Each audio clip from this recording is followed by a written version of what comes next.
Hello, everybody. Welcome. I'm going to start in just a couple of minutes. I'm going to be talking about poetry and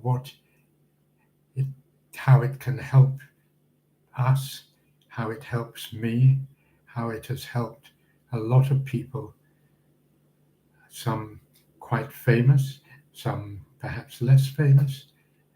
And I'm going to suggest that it might help you as well. So if you're watching, do send me a message, and it'd be nice to hear from you. If you have any questions, I'll try and answer them. Thank you. We'll be starting in just a minute.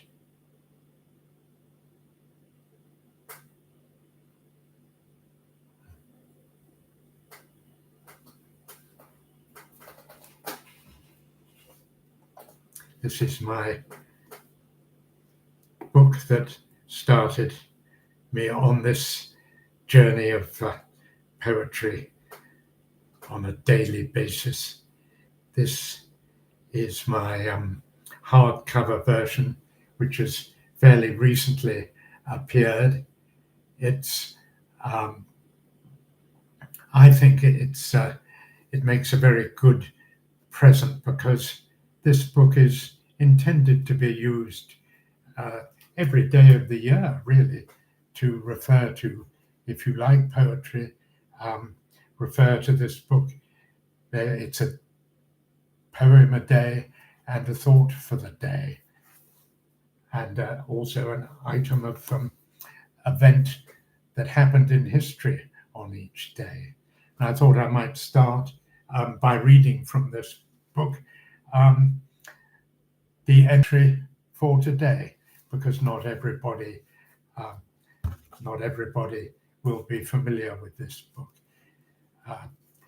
Today I'm in the book, and I myself am going to talk about the French painter Matisse. Henri there, Jane. I'm glad you made it. On this day in 1954, Henri Matisse, the French painter, died. That's about 75 years ago now. He lived in the south of France. He was friends with Picasso and various other painters, but he was quite a remarkable man. He was very ill in his last few years. He had cancer and a lot of surgery, and he was forced to stop painting, but what he did was collage instead. He would cut out shapes in paper using scissors. He called it painting with scissors, and he would hand the shapes to assistants who would stick them on the canvas where he directed them. There's a wonderful photograph of Matisse in a wheelchair, looking quite unwell, and in front of him there's a huge canvas and a couple of girls, one sort of halfway up a ladder, making his collage, sticking bits of paper on. But one thing that Matisse was especially very fond of was poetry. He was very, very impressed with poetry. He didn't actually write much himself, but every day he would, in the morning before starting work, he would read a poem, because he said it inspired him. So what it says in my book for this day is this. On this day in 1954, the French painter Henri Matisse died, aged 84. He became part of the Fauvism movement and is especially noted for his use of colour. Later, he became a friend of Picasso, and the two men had a profound effect on the evolution of early 20th century art. Both painted mainly women and still life. They were sometimes rivals, but remained friends, both living in the south of France in their later years. Matisse spent his last years doing collage, cutting out shapes with scissors. His assistants applied them to the canvas under his close instruction. He found this easier than painting due to the surgery he'd undergone. Famously, he used poetry for inspiration and energy, saying that poetry is like oxygen. And he said, just as when you leap out of bed to fill your lungs with oxygen, so he leapt out of bed to fill his mind with creativity through poetry. And each morning he would read a different poem. He was particularly fond of the German poet Rainer Maria Rilke, who I think wrote some astonishingly good poetry. And I'm going to just read one poem that I'm sure Matisse would have read. This is in translation, but I think it's very nice. It's very short. Let everything happen to you, beauty and terror. Just keep going. No feeling is final. Nearby is the country they call life. Give me your hand. I think that's a very, very beautiful poem, and really, I'm sure I relate to that, and I think Matisse must have related to that too. Matisse, of course, was a friend of Picasso, who not only painted but wrote quite a lot of poetry. Some of it, well, most of it actually, generally reckoned not to be very good. I'm going to read one of his poems a bit later. But when I was writing about Matisse, I was wondering to myself how many other people, famous people or artists or poets, started the day reading a poem. And I did a bit of research, and there are quite a few, which are quite interesting actually. One that springs to mind is the English poet Ted Hughes, who was poet laureate in England for several years. He died in 2008 and had quite a tragic life in many ways. Two of his wives committed suicide in the most desperately tragic way. And without going into details of the lifestyle, it cannot have failed to have obviously affected Ted Hughes greatly. But apart from his lifestyle, Ted Hughes, particularly as a young man, was really in love with Shakespeare, and he wrote describing how every day while he was a student and in his 20s, he would get up at 6 o'clock each morning and read a complete play of Shakespeare before breakfast. It takes about 2 to 3 hours to read a Shakespeare play, and that's what Ted Hughes would do every day. Some people, myself included, might think that was overdoing it a bit, but Ted Hughes, as I say, really worshipped Shakespeare, and he became an absolute authority, an expert on the subject of Shakespeare, and wrote an enormous volume entitled Shakespeare and the Goddess of Complete Being, that is a profoundly deep and quite difficult to understand book. It's about 6 inches thick almost. It's enormous and a very difficult read, and a lot of people, myself included, have started it and found it very difficult to complete. But Ted Hughes certainly was affected and found Shakespeare and other poetry extremely helpful, and he would start every day reading a poem of some kind. Another poet who did that sort of thing was Seamus Heaney, the great Irish poet who died in the early 21st century. He kept a copy of Shakespeare's complete works by his bed and read a little each day. He described it as staying in touch with the music of language. And I think he was probably dead right there. Another poet who always read Shakespeare regularly was W.H. Auden, very well-known English poet of the 20th century. He said that reading poetry in the morning, particularly Shakespeare, was like saying his prayers. Not to learn, not to improve himself, but maybe just simply to sort of stay in touch with beauty and the time, and get his mind ready for whatever the day had to offer. And it's not just artists that used to read a poem every day in the morning.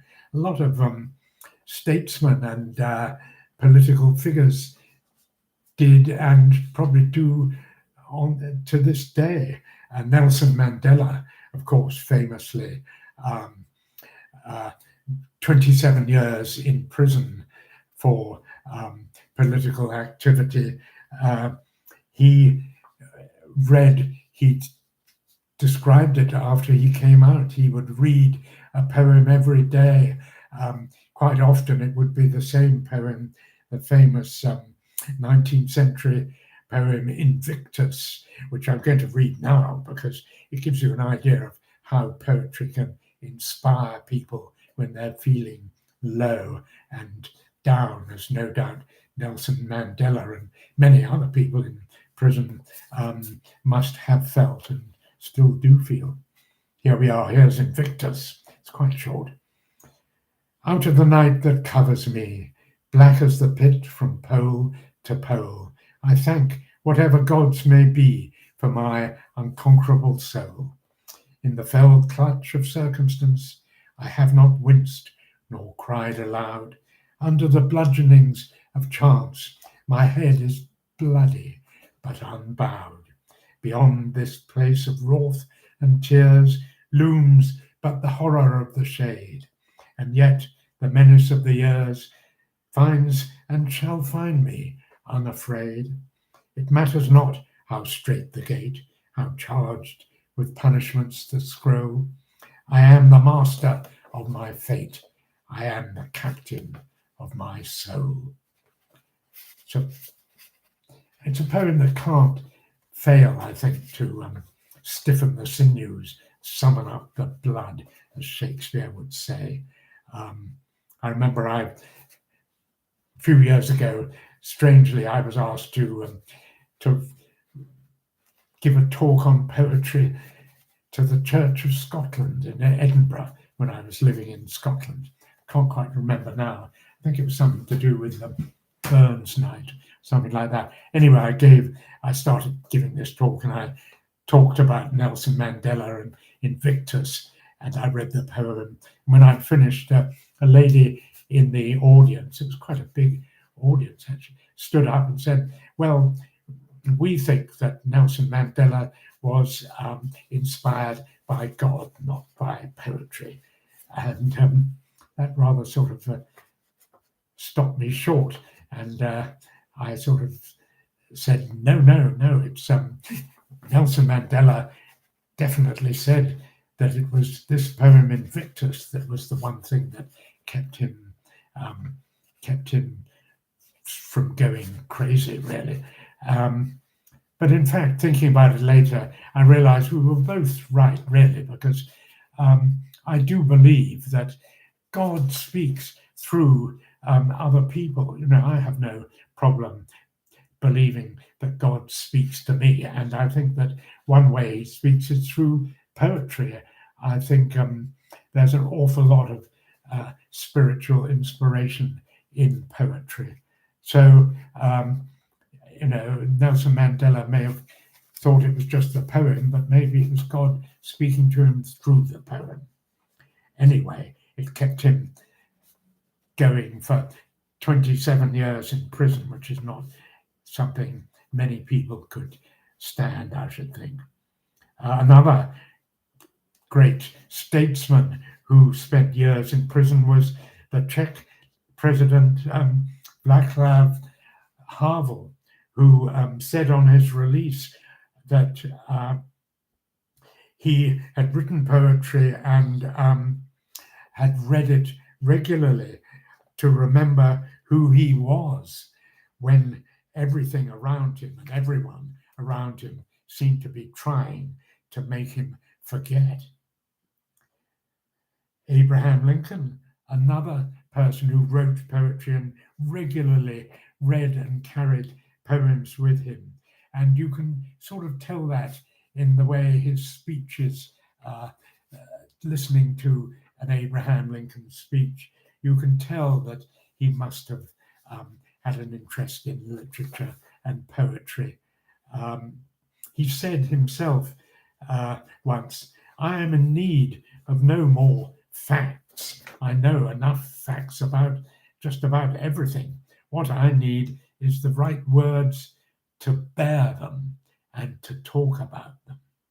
And my goodness me, he's a pretty good example of someone who could talk about things in a poetic way that people remembered. I mean, Martin Luther King is another example of someone who, uses poetic language to make people remember. If he hadn't said, "I have a dream that in the red hills of Georgia, a black man will sit down with a white man," and all that, if he hadn't said it in that way, we probably wouldn't remember him today. And there are so many people like that. John Kennedy is another example, of course. Well, what I'm leading up to is that having done all this research, I decided I was going to do the same. So I've been reading a poem to myself every day.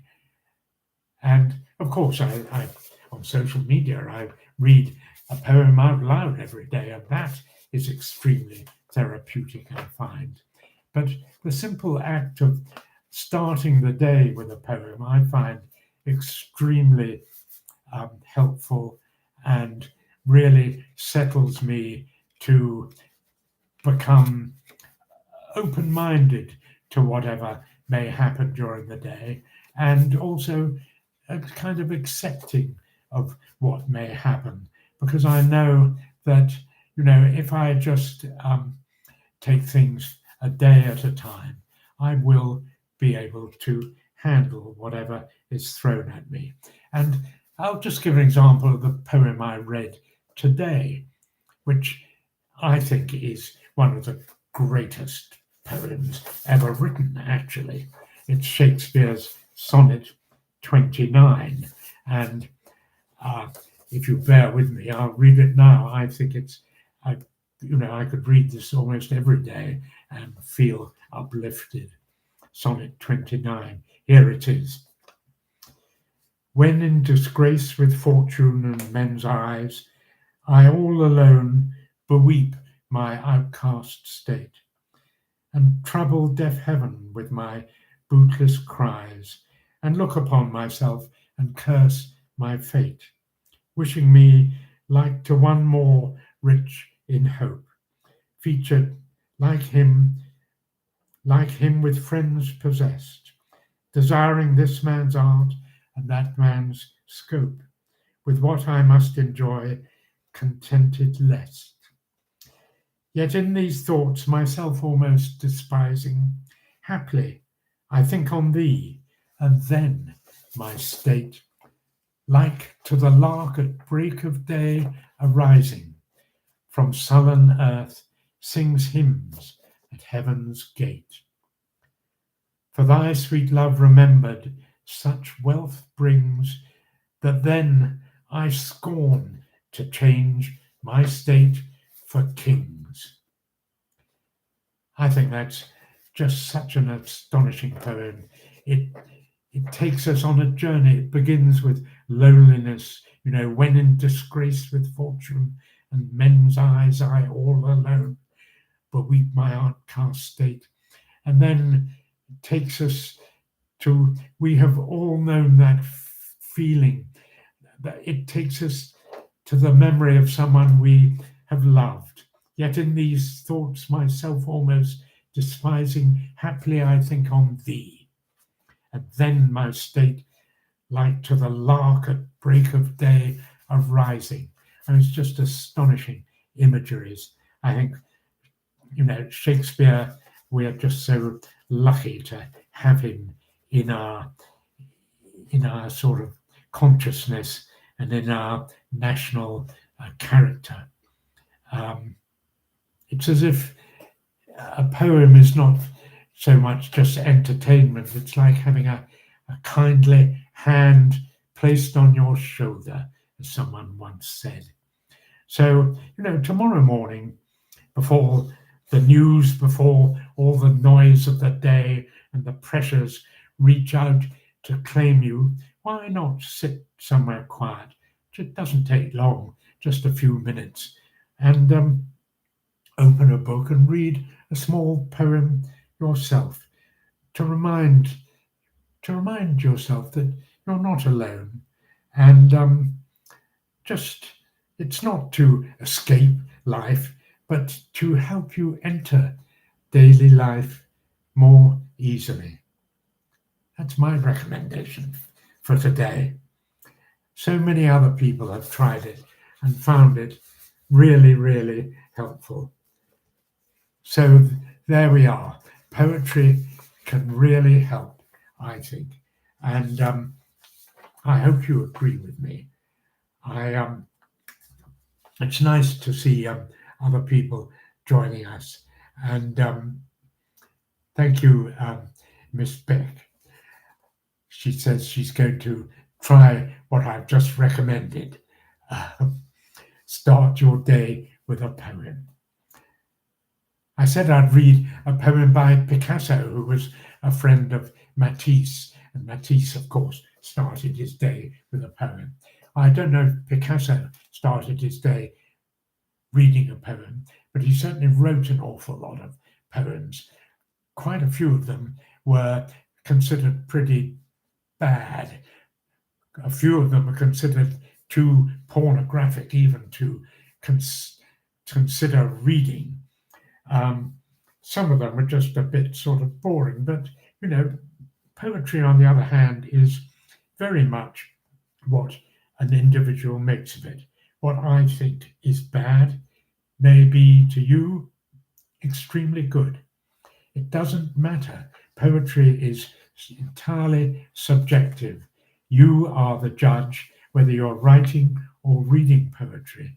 There is no good or bad in effect. I personally love the kind of poetry that, as Seamus Heaney said, catches the heart off guards and gives you a jolt and sends a shiver down the spine.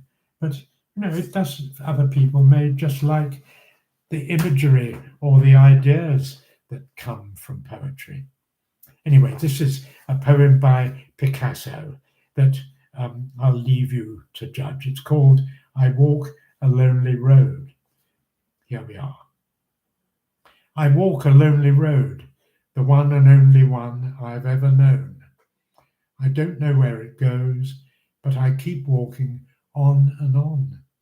I walked the lonely and untrodden road, for I was walking on the bridge of broken dreams. I don't know what the world is fighting for, or why I'm being instigated in all this, that I walk this lonely road, for I wish to be alone. So I am breaking up. It is the lack of self-control that I feared, as there is something inside me that pulls the need to surface, consuming, confusing. Being called weird, I walk this lonely road, for on the verge are broken dreams. Pablo Picasso. I think, to me, he's a better painter than poet, but to others, it may be a different view altogether. I think that people can have more than one talent at a time.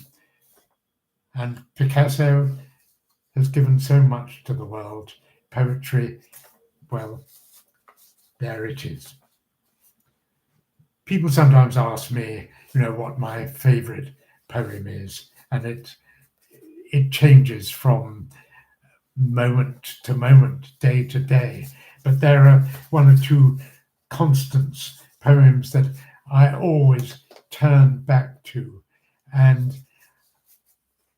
so many of them are kind of classics. One person who will never fail, I think, to inspire and excite me is Byron, George Gordon, Lord Byron, who lived in the 19th century and excited a great many. I mean, he was a rock star in his day. His poetry was just stunning. It was so romantic, the imagery and the sheer sort of panache with which he wrote the most astounding lines, lines that his contemporaries such as Wordsworth or Tennyson just sort of perhaps wouldn't have dared to write, because they had so much passion in them. And this one I'm going to read is, it's very well known. It's a favorite, and it's called She Walks in Beauty.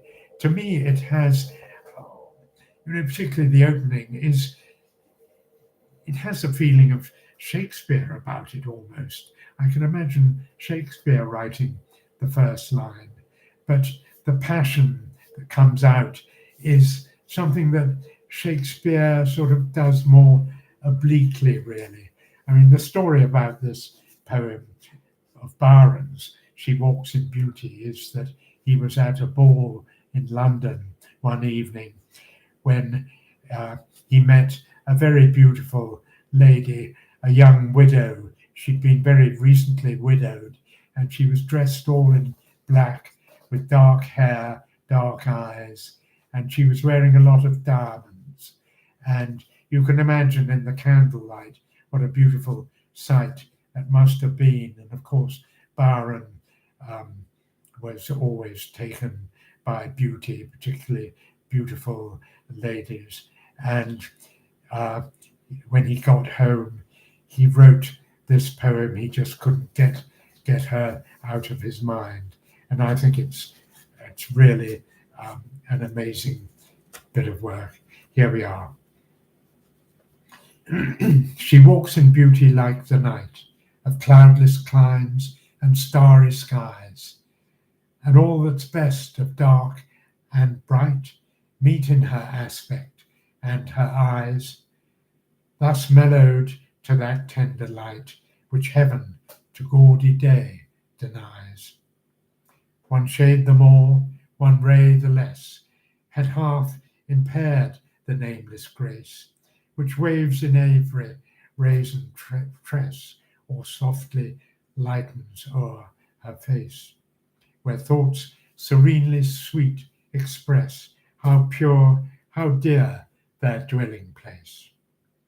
And on that cheek and o'er that brow, so soft, so calm, yet eloquent, the smiles that win, the tints that glow, but tell of days in goodness spent, a mind at peace with all below, a heart whose love is innocent. Well, I don't know what you think of that, but to me, it's just astonishing. I think poetry has such power to change the way we feel, and so often we don't realize it at the time, but when our feelings change, our thoughts change, and so our behavior changes as well. And that's how poetry really does change lives. People have become inspired. They have thought to themselves, yes, I can do this, or, this, I will continue this relationship, or I will take this path, the road less traveled. And they do things they perhaps had not at first intended to do as a result of poetry. And I think that's such a beautiful idea. And I think one of those poems that has inspired and changed people's thoughts is this poem, another very well-known poem by Rudyard Kipling, his famous poem, If, that I think has made countless people sit up and think twice when they've been on the verge of despair. I just love the opening lines of this.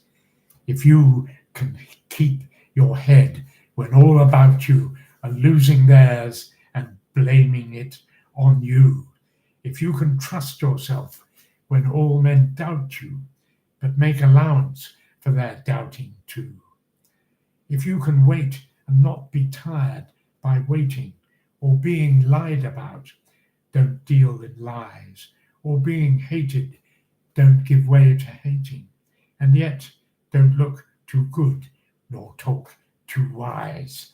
I mean, how many people have related to that opening verse? I certainly have.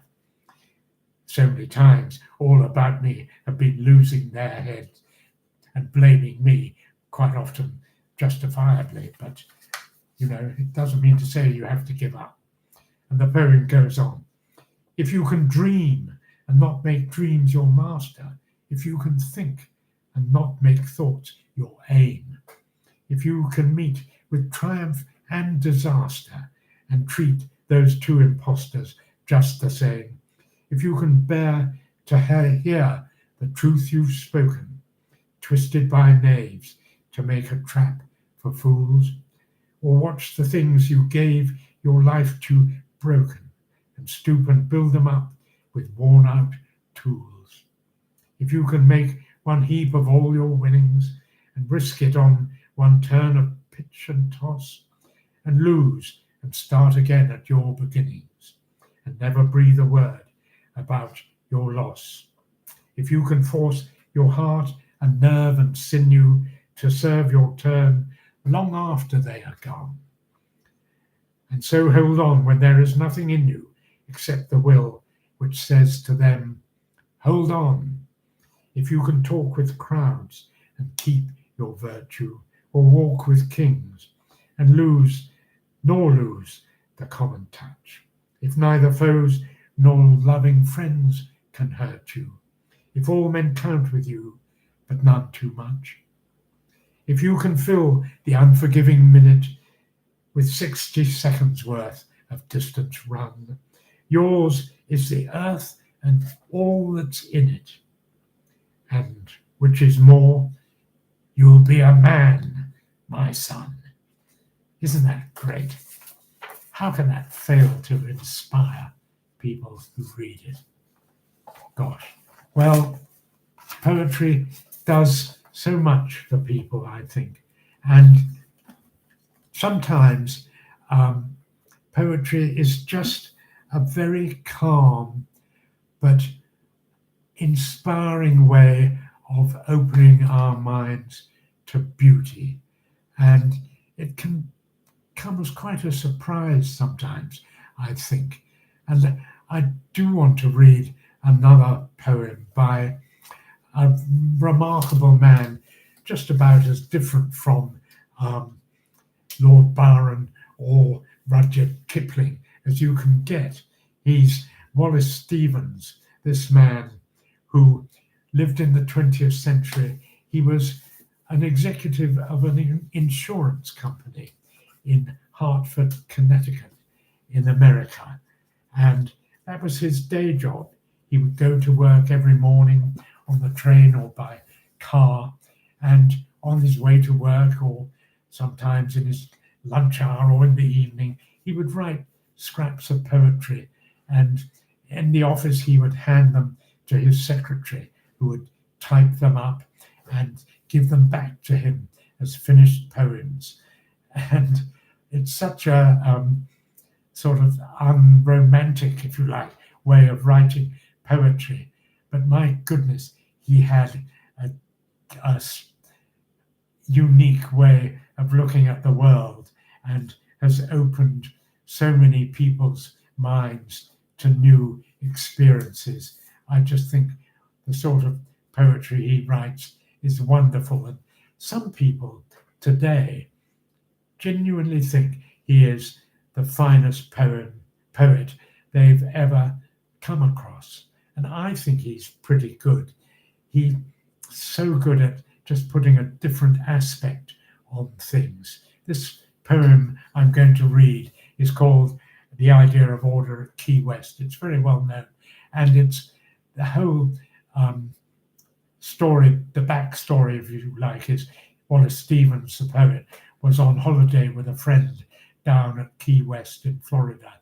And they were on the beach one evening as the light was going, and there was a woman walking along the beach singing a song to the waves. And they found it just so beautiful that Wallace Stevens felt obliged to commit it to poetry. And this is what he wrote. I think it's pretty wonderful. Here we are. She sang beyond the genius of the sea. The water never formed to mind or voice, like a body, holy body, fluttering its empty sleeves, and yet its mimic motion made constant cry, caused constantly a cry that was not ours, although we understood, inhuman of the veritable ocean. The sea was not a mask, no more was she. The song and water were not medleyed sound, even if what she sang was what she heard, since what she sang was uttered word by word.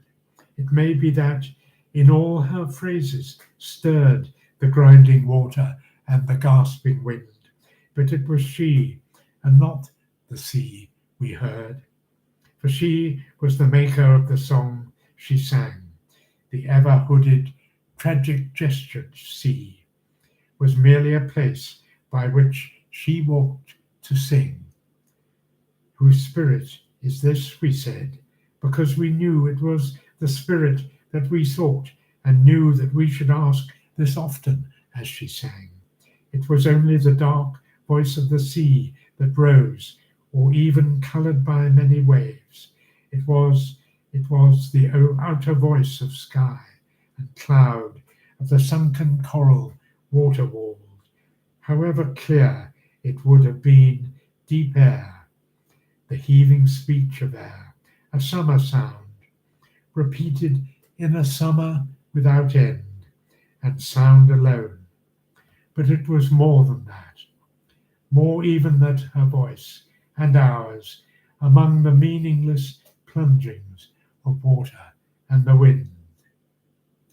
I just think it's so beautiful that it just goes on in such a delightful way that it's so calming and so profound. I recommend you read that. Wallace Stevens was always inviting us to keep our minds open to the idea of beauty in all sorts of ways, and beauty he found in the world around him. I love this poem he wrote called 13 ways of looking at a blackbird, which is pretty much just what I said. 13 ways of looking at a relatively insignificant part of nature, a blackbird. Here we are. 13 ways of looking at a blackbird. Among 20 snowing mountains, the only moving thing was the eye of the blackbird. 2. I was of 3 minds, like a tree, in which there are 3 blackbirds. 3. The blackbird whirled in the autumn winds. It was a small part of the pantomime. 4. A man and a woman are one. A man and a woman and a blackbird are one. 5. I do not know which to prefer, the beauty of inflections, the beauty of innuendos, the blackbird whistling, or just after. 6. Icicles filled the long window with barbaric glass. The shadow of the blackbird crossed it to and fro, the mood traced in the shadow, an indecipherable cause. 7. The thin men of Haddam. Why do you imagine golden birds? Do you not see how the blackbird walks around the feet of the women about you? 8. I know noble accents and loud, inescapable rhythms, but I know too that the blackbird is involved in what I know. 9. When the blackbird flew out of sight, it marked the edge of one of many circles. 10. At the sight of blackbirds flying in a green light, even the boards of euphony would cry out sharply. 11. He rode over Connecticut in a glass coach. Once a fear pierced him in that he mistook the shadow of his equipage for blackbirds. 12. The river is moving, the blackbird must be flying. 13. It was evening all afternoon.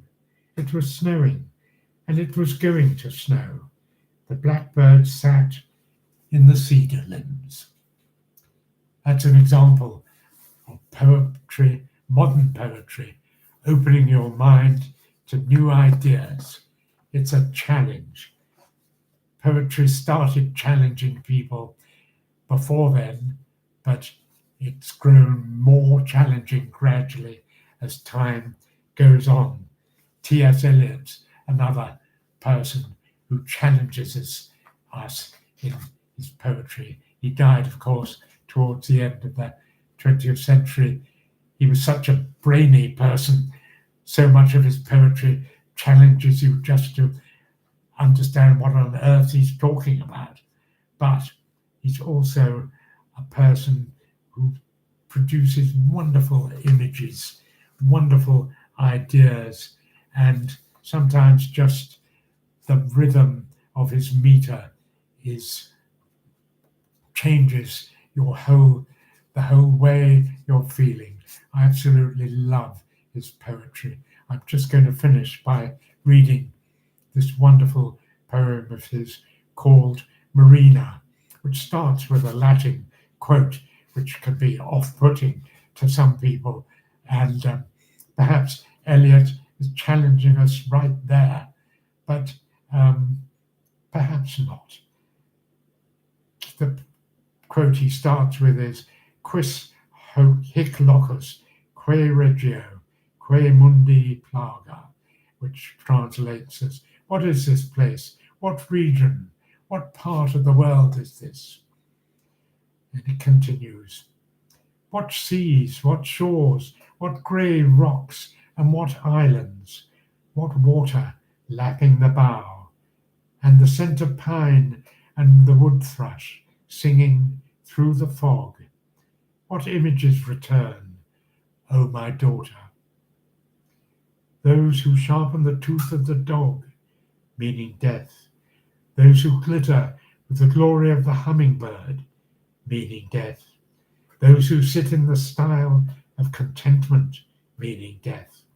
Those who suffer the ecstasy of the animals, meaning death, are becoming unsubstantial, reduced by a wind, the breath of pine and the wood song fog, by this grace dissolved in place. What is this face, less clear and clearer, the pulse in the arm, less strong and stronger, given or lent, more distant than stars and nearer than the eye? Whispers and small laughter between leaves and hurrying feet, under sleep where all the waters meet. The bowsprit cracked with ice and paint cracked with heat. I made this, I have forgotten, and remember the rigging weak and the canvas rotten between 1 June and 1 September. Made this unknowing, half-conscious, unknown, my own. The garboard strake leaks, the seams need caulking. This form, this face, this life, living to live in a world of time beyond me. Let me resign my life to this life, my speech to that unspoken. The awakened, lips parted, the hope, the new ships. What seas, what shores, what granite islands towards my timbers, and wood thrush calling through the fog. My daughter. What was he meaning? It's the image of a ship making landfall through the fog, to a strange land, of an old man meeting his daughter again at last. So profound in those lovely images. Whispers and small laughter between leaves and hurrying feet under sleep where all the waters meet. I love that. Poetry, I can't get enough of it. I thank you all for listening. Thank you all for attending. Thank you, Annika, for your kind words too. And I hope you enjoyed that. I'll be here next week at the same time, Monday at 6. I hope poetry changes your lives in a beneficial way. Thank you all for listening.